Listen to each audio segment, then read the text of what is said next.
And welcome back to Let's Play Ninja Gaiden Black, Master Ninja. But of course, we're not in Ninja Gaiden Black, we are in Ninja Gaiden Sigma. And we're going to be going over the changes in Chapter 4 today, plus a little extra. First, really minor change, Ionized Scroll is right here. In case you didn't catch it when it came in walking through that alleyway. I guess they want to more quickly inform you of where you should be going. Ayane is still not a fan of Neon. Anyways, that's the change for this area. I will meet you at the next one. Okay, so another somewhat minor change here. At the military gate location, there are some explosive barrels dotted around the field. I won't be making any use of these. That's all there is to say here. Alright, coming back in after the military gate fight, because there's a few changes to make note of here. First off, let's take out these guys. One very minor change is that the fight outside of the military gate area, instead of having a mix of MSAT soldiers, it was just 3 white MSATs. Kind of a weird change, to be honest with you. Okay, that's a good amount of yellow essence there. Now, as you can see, one change here, there's no longer a fence here. Instead, the skull door is surrounded by a solid wall, so we cannot see beyond it. I guess too many people felt trolled by the golden scarab being right there, so they changed it. Whatever, that is what it is. Not really sure what the deal with it is. Now, the more prominent change here is instead of a tablet piece, here is the Lunar, our opportunity to finally add this weapon to our arsenal. This is also the latest instance you get the Lunar in any version of Ninja Gaiden. It wasn't in the vanilla version at all until the Hurricane Pack's DLC, at which point it got added right outside the area where you get the bow in Hayabusa Village. And then, of course, in Ninja Gaiden Black, we start with it on Master Mode, and on Hard Mode, and if I remember right, Very Hard Mode, you find it just before the save point in Chapter 1, like 2 rooms before. Yes, I know I have to update my PS4, you don't have to remind me. Now, heading back this way, you may be wondering, well, where the heck is the tablet now? You would think, since Ryu makes some remarks about it, it would be required for beating the game. Well, it got moved to just a ever so slightly different spot. I'm going to be going for a lot of UT kills here because we're low on supplies and I really need the essence to buy some more. The tablet is relocated to this chest right here. I'm not going to go drop it off. We can just drop it off later. Alright, I'll meet you at the next change. Another relatively minor one, the clock tolls as you go along this rope here, but there are actually a couple more changes to go across aside from that, so let me just sidle on over and grab this chest. Oh, ooh, geez. As you can see, that guy's just interact. Okay, we get the life of the gods there. Those guys go aggro as soon as you cross the rope. Now, as you can see, they added a save point right outside the lily door, which I should make use of that just to checkpoint myself real quick. Another thing here is that there is a dead body that was not here in Ninja Gaiden Black. Now, what does this guy have? The Nunchucks. We finally get access to this weapon in Sigma, well past the point where we could make effective use of them, honestly. For reasons that will become apparent pretty soon. Notably in Sigma, on Hard Mode and Very Hard Mode, you do not get the Nunchucks at all. They are just removed from the game entirely. Again, kind of an odd change, and I'm not sure why they did that. It would have been nice if they just started you with the Nunchucks like they do in Black. Oh well, I'll meet you at the next change. Alright, coming into the Main Street area in the Clock Tower Plaza, you may notice a change here. This section of Tyrone Main Street, completely gone. There is no access to a red door anymore. I have a couple of theories of why they made this change, but that'll become relevant later when we actually get to the other side of that red door. Notably, the body that I found by the save point, of course, is the body that was originally through this pathway here. You can even see the road leading into this wall. It's really silly. On normal mode of Ninja Gaiden Black, that body also has the Nunchucks, but of course in every other mode he had the potion like I collected in the other video. Coming over this way, we'll go back past Muramasa's shop. Nothing to report about this, but you may notice at the green gate door, the lever is gone, and we get attacked right away. Okay, I'll just take care of these guys real quick. Alright, very minor change. The Ionized Scroll that is missing from Master Mode of Ninja Gaiden Black is still here in Ninja Gaiden Sigma. course, we don't fight too many Black Spider Clan ninjas, we mostly fight the Fire Ninjas. I'll meet you at the next change. Actually, may as well go over some minor graphical differences here. As you can see, the stone circle area no longer has the pillars surrounding it, so it made it a lot easier to hit all those ninja with the Lunar's ultimate technique. Actually nailed all three of them, so got a nice bit of yellow essence there. Coming over to the Great Bridge Square area, I didn't check this out in black because it just leads to a dead end, but in black there is actually a gate here, and that is what is locked. You cannot reach this door here, which in Ninja Gaiden Sigma, the gate is removed and this door is just locked, so same difference, really minor change. Alright, I'll get to the next more significant thing. The next difference we're going to come across is a lot more significant compared to what we've seen so far. Alright, here we are at the gate for the Clock Tower Square. I have not gone through it yet. The area beyond here is changed significantly. This is our first time going through. If you remember, we just walked up to the bar and met the bouncer there. Going through this time, though... Huh, that's weird. We get attacked by the red ninjas right away. Also, as you can see, when you do it correctly, countering these guys is a lot more effective than just trying to bait the attacks and then hit them when they're vulnerable. Still pretty dangerous, though. We don't have much more health than we did in the first chapter. There we go. Did that a little messy. Now, we got a couple changes coming up here. One that's not so significant, one that's really significant. First off, let's do the not so significant one. If I can avoid triggering the significant one. We're at Hans Bar. Let's go up into the secret area first. If you remember, there was an Xbox Monolith here, but this is not the Xbox we're playing on. This is the PlayStation 4, or you could be playing this on PC, or even the Xbox One. But to make it universal, we now have the Team Ninja Monolith. It also applies this really annoying THX graphic. Was it THX? The one before the Star Wars movies, the really loud one. But yeah, I kind of prefer the Xbox one just because it's really quick. You have to watch that graphic every time you use this one. And of course, the Windmill Shuriken is still here awaiting us. We will grab the gold Scarab, and here's where things play out a lot differently from Chapter 4 in Ninja Gaiden Black. We head up to the bar, and...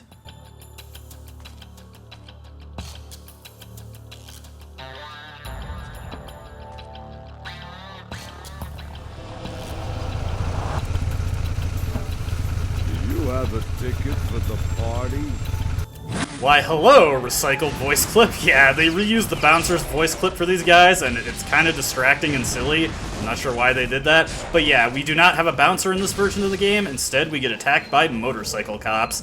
As you can see, I just opted to hit those guys with Art of the Inferno, because otherwise your options are try to shoot them while they're shooting at you, which is really annoying and I don't like doing, or you can try and chain Lunar ultimate techniques repeatedly to knock them off their bikes. Also really annoying and really slow. I don't like either of those options, and I don't like fighting the bike cops, so I just knock them off with Art of the Inferno and call it a day. We can even restore our Nimpo right after, so it's not like there's any reason not to. Now, they drop an item after we defeat them. What do we get?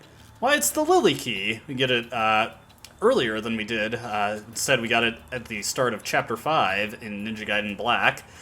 This is probably so there is zero chance you can miss this key, because once you grab the key, the end of the chapter plays out like normal. Guy bonks on the door still. And we'll just skip past this. Rachel one-shots the demon, and they have a little heart-to-heart on the rooftop. But this is where things start to diverge pretty considerably. As you can see, Rachel is wearing her dapper suit that I selected for her. But at the end of Chapter 4 in Ninja Gaiden Sigma, we still go to Chapter 5, obviously, but it is not the Chapter 5 we will be seeing in Ninja Gaiden Black. Let's just get to that as soon as possible.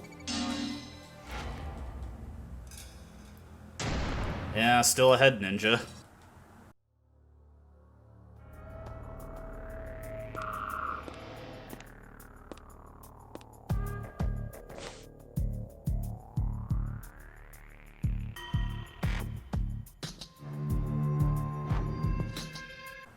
And a completely new addition to Ninja Gaiden Sigma. It's Rachel! We get to play as her in Chapter 5, The Fiend Hunter, a different chapter from Chapter 5 in Ninja Gaiden Black, and of course this throws off the count of the chapters going forward, so when I refer to chapters in Ninja Gaiden Black, it's not always going to be the same chapter in Ninja Gaiden Sigma going forward. There are 3 additional Rachel chapters in Ninja Gaiden Sigma, totaling to overall 19 chapters in Ninja Gaiden Sigma, compared to Ninja Gaiden Black's 16 chapters. Now, some people will tell you that the Rachel chapters are a nice, neat addition to the game. Let me just, making sure I did my saves right there, that add to the game and give a fun mix-up to the gameplay, giving you an additional character to play as. I am not one of those people. I find the Rachel chapters to be filler of the highest order and extremely annoying to play because of Rachel's somewhat undercooked moveset, but we'll be getting to that as we get into it. As you can see, we get attacked by MSAT immediately, and we are going to do Rachel's basic throw combo there. Ow.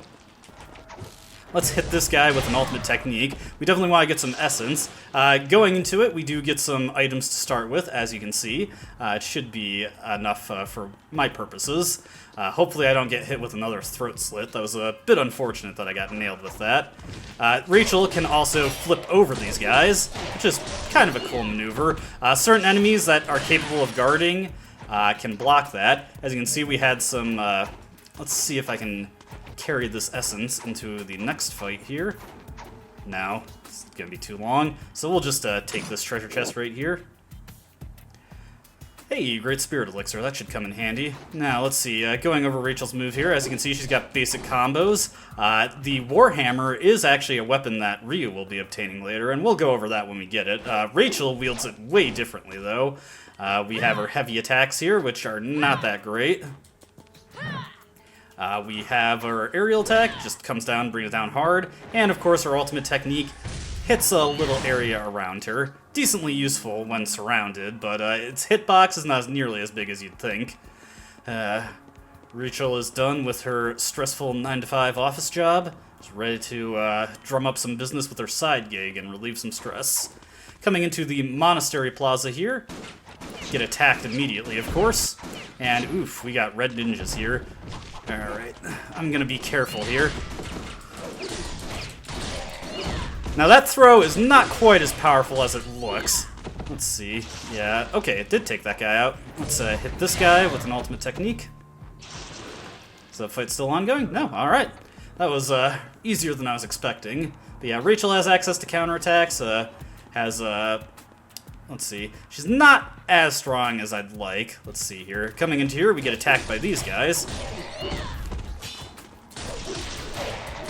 Alright, that guy had a rocket launcher there. Let's just hit him. Ow, I did not get the full charge EUT there. It's a bit unfortunate. Now this area we're in, this is not a new area for Rachel's chapter. Here's the key to the monastery. This is, in fact, an area that Ryu will be going to in Chapter 5, so Chapter 5 in Black, of course. So this is a bit of an early preview for what this area is going to look like. This is the Dvoraku area.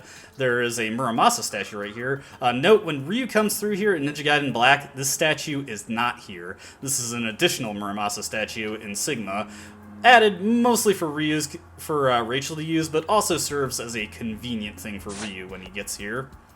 Now, taking a look at Rachel's options for purchase, as you can see, her items are a fair deal cheaper than the ones that Ryu has access to. This is because Rachel's chapters are relatively short, and she does not have as many opportunities to gather essence, so everything for her is a lot cheaper. She also has access to earrings that serve the same function as Ryu's armlets, and she has access to every variety in the game right from the get-go. More essence than we can actually foot right now, but some notable ones to grab are the earrings of Benediction, which increase the amount of yellow essence you can get. Very handy for a key character who has cheap items to begin with.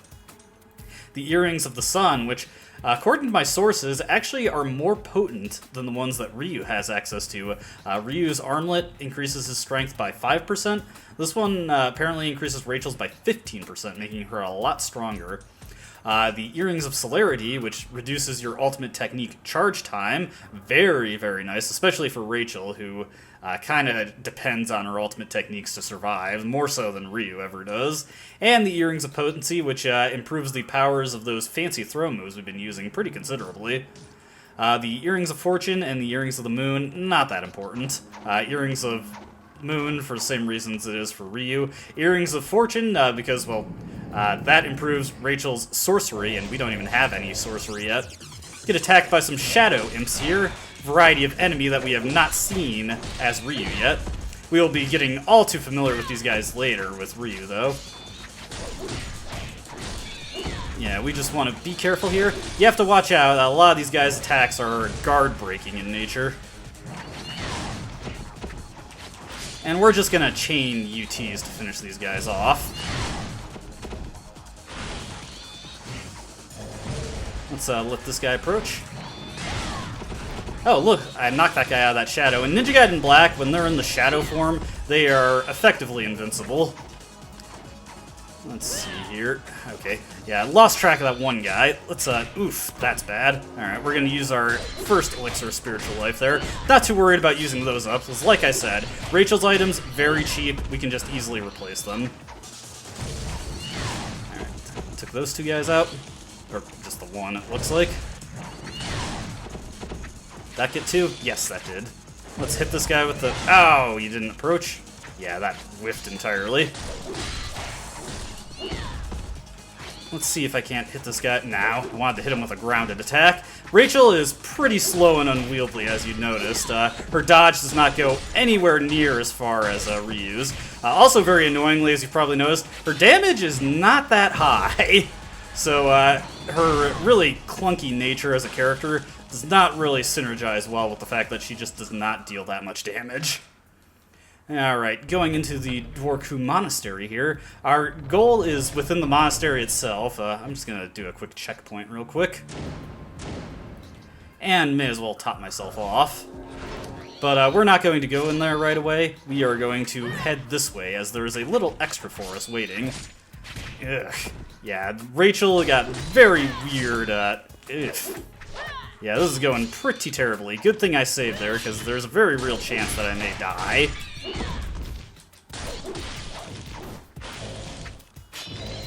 Okay, let's get over here.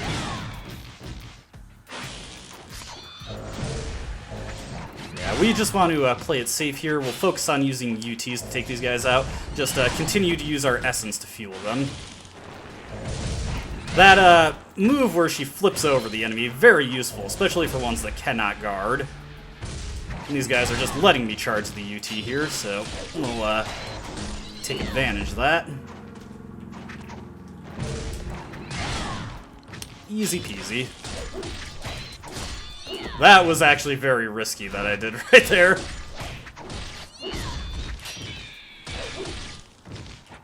Alright.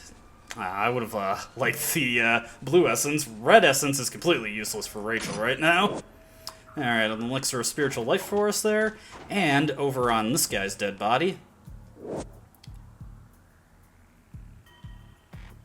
As soon as the game loads, we got another Elixir. Very good, topping ourselves off there. And, of course, we've got Muramasa over here. Should have enough yellow essence to buy at least one thing. I might just buy some more Elixirs. Let's buy one Elixir of Spiritual Life. And the earrings we want to buy, since we have enough for that, is the Earrings of Benediction. Very important for this upcoming fight that we're about to do. I'm going to use this one potion right away, and let's equip those earrings. Where are they? As you can see, in her accessory menu, in addition to the earrings, Rachel has access to hairstyles, which we only have the one right now, and glasses, which these are new to Ninja Gaiden Sigma Plus, but I have not actually seemed to unlock them yet. I thought originally that they would just be here when you put on the suit costume, but that is not the case. So, heading this way, got a bit of an annoying jump to make as Rachel. Her wall run is not quite as good as Ryu's. So you can see we got some bats here. Rachel has a weird grappling hook as her projectile. It's not very good and pretty hard to actually hit anything with it. I never use it seriously. And another elixir here. Good, just replace the one that I just used. Coming down into this way, we will have our second Fiend challenge of the game. Every Rachel chapter has a single Fiend challenge for her to do. We will be doing all of them. This first one's very easy. Let's get to work.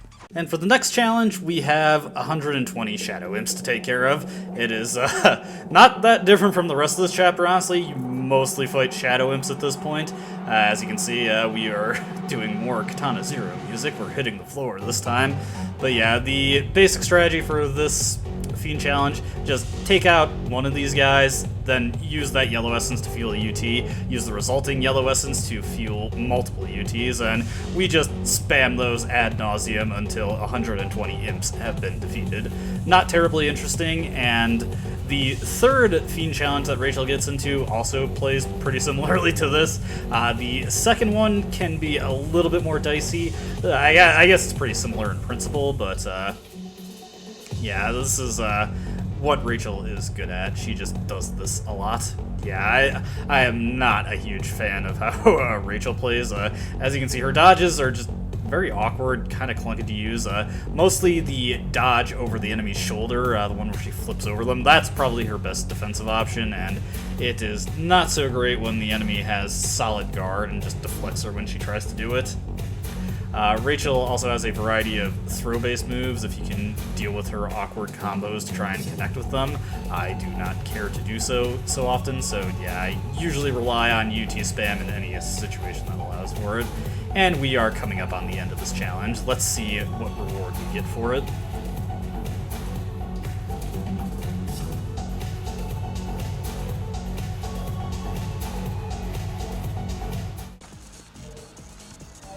Alright, there we go. 120 Shadow Imps defeated. Not a very hard challenge, especially because even though it has a wonky hitbox, Rachel's ultimate technique generally hits all of them in a single hit if they're around you.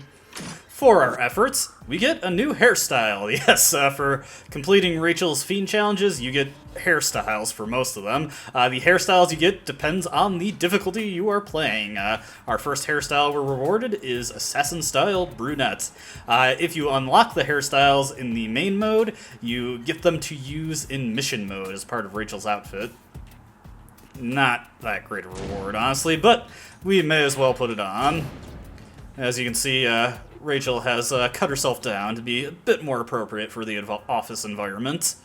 Now, the real reward for doing that, of course, is we get tons of yellow essence for our efforts, particularly because I was making use of the Earrings of Benediction there. That is why I grabbed it. Earrings of Benediction increase the gained amount of yellow essence by 20%. Not a huge amount, but a decently potent one, particularly when you kill with ultimate techniques and you get that 7 times multiplier or get a high combo modifier. Let's spend some of our reward on Muramasa. We will top off our Elixirs of Spiritual Life and give ourselves some safety there. We will buy some earrings. I will get all of the ones that I mentioned as being worthwhile. Not the Earrings of Fortune, Earrings of Celerity. Real quickly, since I didn't explain precisely what they do, it increases the wearer's key power buildup. What does that mean? The main thing that it does in a surprisingly large number of guides and people just describing the item's effects neglect to mention this. This doubles the effect of Red Essence. Normally, Red Essence restores your Nimpo energy by 1. Earrings of Fortune makes it restore them by 2. I've also read that it increases the chance that enemies will drop Red Essence, and may or may not increase the power of your Nimpo magic, but if it does, it's not a terribly noticeable amount. And of course, let's get our Earrings of Potency here. I mentioned that it powers up throw techniques. It also increases kick techniques. I do not make use of Rachel's kicks, though, so that is not relevant. That will be relevant when we get the Ryu equivalent, though, so keep that in mind. And it would be a shame if I died and had to redo all that, so let's just refresh our checkpoint and head on into the monastery proper. One funny thing about the monastery compared to Ninja Gaiden Black, as you can see, it is not a seamless transition. There's a fade out and a loading screen. Ninja Gaiden Black, when Ryu enters the monastery, it is a seamless transition. Not sure why they weren't able to do that in the HD version of the game. Kinda odd. And of course I am hoist by my own petard there. There is Elixir of Spiritual Life for us. I do not have enough space to grab it, but I may end up using one in this fight anyway, so let's see. More Shadow Imps. Are you sick of these guys yet? Let's just yeet that guy. Actually, you know what? I'm going to equip the Earrings of Celerity. Celerity is by far the best accessory in the game. This has by far the most prominent effect. It pretty much halves the charge time of your ultimate techniques. As you can see, got it right there, super quick. Very useful effect, and once you get it, I'd strongly encourage keeping it equipped in most situations. For Ryu, I mean. Actually, we've got some red essence there. Let's get those yellow essence to increase our money gain. Let's dodge over here. Oh, there must have been 2 that were dead. Alright, anything else for me here? No. Alright, fairly easy fight. We're not going to be heading back to this monastery anytime soon as Rachel, if at all, so may as well top myself off just to grab one of these. We're not out of the woods yet. In the next room is our final encounter for this chapter. Like I said, Rachel chapter's really, really short, especially if you just skip over the Fiend challenges. Coming in here, we get attacked by red ninjas. These guys, kind of a pain for Rachel to fight, especially since I'm wearing the suit that decreases your defense. Probably not the best idea, like I said, but the image is just too funny to me, so that's what we're doing. Okay, let's... Oof, come on. Yeah, Rachel, very wonky to get her to do what you want. I was very lucky to dodge that. Ow! Mistimed that by just a bit. Means I have to defeat these guys the old-fashioned way now. As you can see, Rachel's got a pretty decent counter there. Haha, that's the power of the Armlet of Celerity, or the earrings in any event.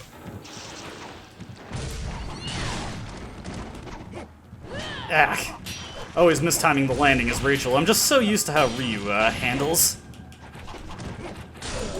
Perhaps it's just my limitations as a player. Oof, I am doing so bad right now. This should take both these guys out. Nice, nice. Any more? Let's grab one of those. Oof. Guy pushed me right into the grab off of that block. Yeah, not too much to say about Rachel as far as her gameplay goes. She's pretty repetitive.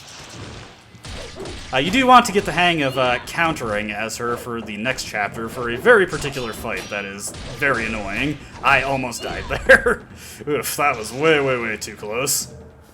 Thanks for the blue essence, a little too late. What are those? Game draws our attention to those murals over there, and here comes the sole bit of story content in Rachel's chapter, so let's check those out.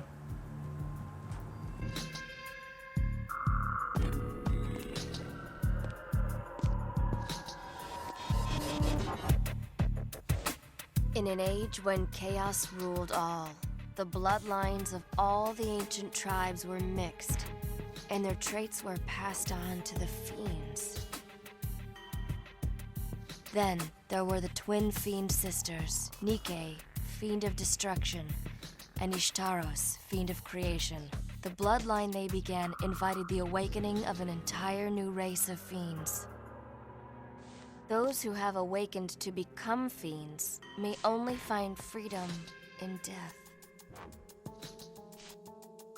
Only in death.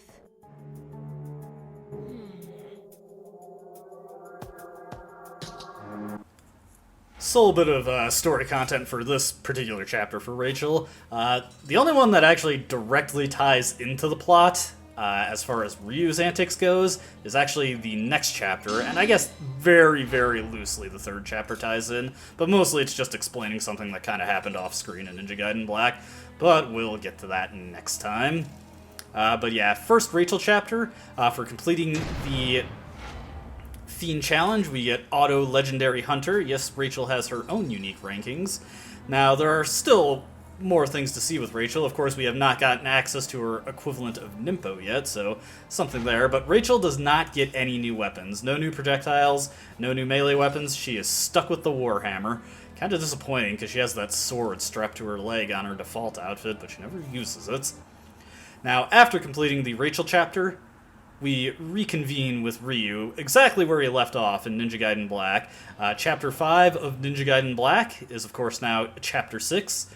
So I may interchangeably refer to the chapters in Sigma as their black equivalent just to minimize confusion, because it's going to be really annoying if I say, okay, in Chapter 6, and of course I'm playing Sigma at the time, and I'm referring to Chapter 6 in Ninja Gaiden Black. So if I'm always referring to, just always consider the chapters as they're reflected in black when I refer to any specific chapters. But yeah, we do not have to worry about collecting the Lily Key in this version of the game, because of course we already have it. So, in this treasure chest, instead we get the Talisman of Rebirth that was denied us in the airship. Probably the more useful situation for us to get it in, honestly, because this chapter coming up is probably the most difficult one we've had to contend with since Chapter 1. Not nearly as hard, but this is the first chapter that was giving me several deaths in my practice attempts, so look forward to seeing that when we return to Ninja Gaiden Black, but that will be in the next video. So until then, goodbye.